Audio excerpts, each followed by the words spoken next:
السلام عليكم ورحمة الله. الحمد لله رب العالمين والصلاة والسلام على أشرف المرسلين وعلى آله وصحبه وسلم. ശുദ്ധമായ ഇസ്ലാമിലെ ഏറ്റവും അഫ്ളലായിട്ടുള്ള ഒരു കാര്യമാണ് സ്വലാത്തുലി അവലി വക്തിഹ, നിസ്കാരം അതിൻ്റെ ആദ്യ വക്തിൽ തന്നെ നിസ്കരിക്കുക എന്നുള്ളത് എന്നാണ് സയ്യിദുനാ മുഹമ്മദ് റസൂലുള്ളാഹി സ്വല്ലല്ലാഹു അലൈഹി വസല്ലമ തങ്ങൾ പറഞ്ഞിട്ടുള്ളത്. അതുകൊണ്ട് നാം 5 നേര നിസ്കാരങ്ങളെയും നാം ഖളാ ആക്കാതെ ജമാഅത്തായിട്ട് തന്നെ നാം നിർവഹിക്കുവാൻ നാം ശ്രമിക്കുക.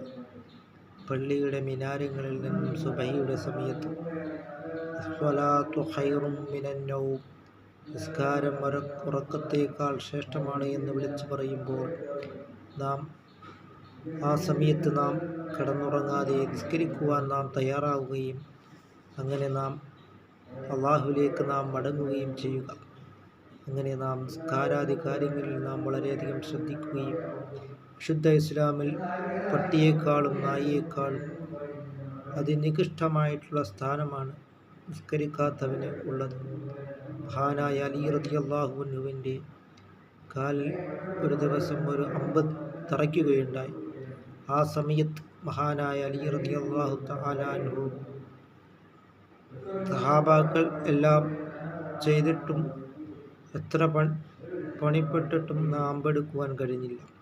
പിന്നീട് അലി റളിയല്ലാഹു തആല അൻഹു തന്നെ പറയുകയാണ്, ഞാൻ നിസ്കരിക്കുന്ന സമയത്ത് നിങ്ങൾ എൻ്റെ അമ്പിനെ വലിച്ചൂരുവാൻ. അങ്ങനെ അലി റളിയല്ലാഹു തആല അൻഹു സുന്നത്ത് നിസ്കരിക്കുന്നതായ സമയത്ത് സഹാബാക്കൾ ആ അമ്പിനെ വലിച്ചൂരുകയാണ് അറിഞ്ഞത്.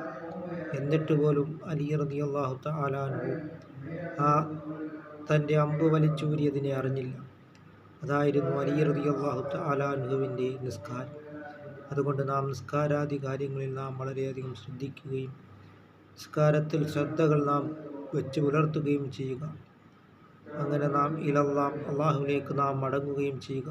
അല്ലാഹു തആല നമ്മുടെ എല്ലാ സൽക്കർമ്മങ്ങളും അല്ലാഹു തആല കബൂലാക്കുകയും ചെയ്യുമാറാകട്ടെ.